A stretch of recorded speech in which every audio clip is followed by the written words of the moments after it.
I knew right away that I was gonna be having to do a lot of things on my own. Moving from house to house made me feel unwanted and unloved. I felt a very great internal sense of loneliness that no one understood where I was coming from.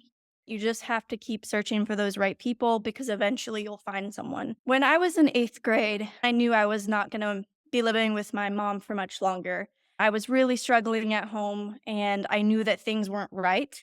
And I actually found this out more so through my teachers. They were kind of coming up to me and saying, "Hey, we're noticing these things. Are you getting enough to eat? You're looking skinnier." Things that I still think about to this day that were really powerful because my teachers noticed it before other people. I went to my school counselor. I really worked up the nerve. I said, "Hey, I'm going to lay this all out." And I did. And they said, "Do you want to play Monopoly or Scrabble?" I just kindly was like, "I don't want to play any games." And I left.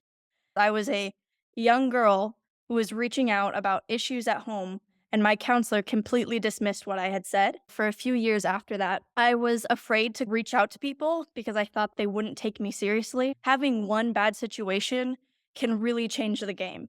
You can get stuck in those cycles of feeling like no one's going to listen, no one's going to hear me. 4 months ago, I was at a very low point. I started to remember a lot of things that I had suppressed as a child, and it started to really bother me. I started to not really recognize myself. I was isolating myself and I was feeling very anxious and very depressed. I knew that I wanted to not feel that way. And so I started trying to reach out for help. I called psychologist after psychologist and they would screen me. And then about a day later, after I sent my insurance card over, they'd say, "Actually, it doesn't apply." And I felt this burst of hope that I finally found someone. And then again, it just happened again. I got to the point where I said, "I don't want to do this anymore. This is hurting me right now." And so that's when I reached out to my local county. And I'm really thankful I was able to get in, and we'll see where that takes me. Don't be afraid of other people. Try to reach out to whoever you can. I did a lot of holding things in and normalizing things. And that can be really common for someone that's enduring something that is very traumatic. They have to normalize it to kind of make it through.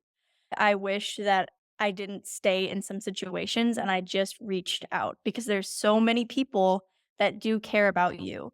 And it's easy to think that no one will understand and no one cares. And that's just not true. Ultimately, I was able to find people who do care for me and I have a good community of support now. And so I'm very happy with where I'm at.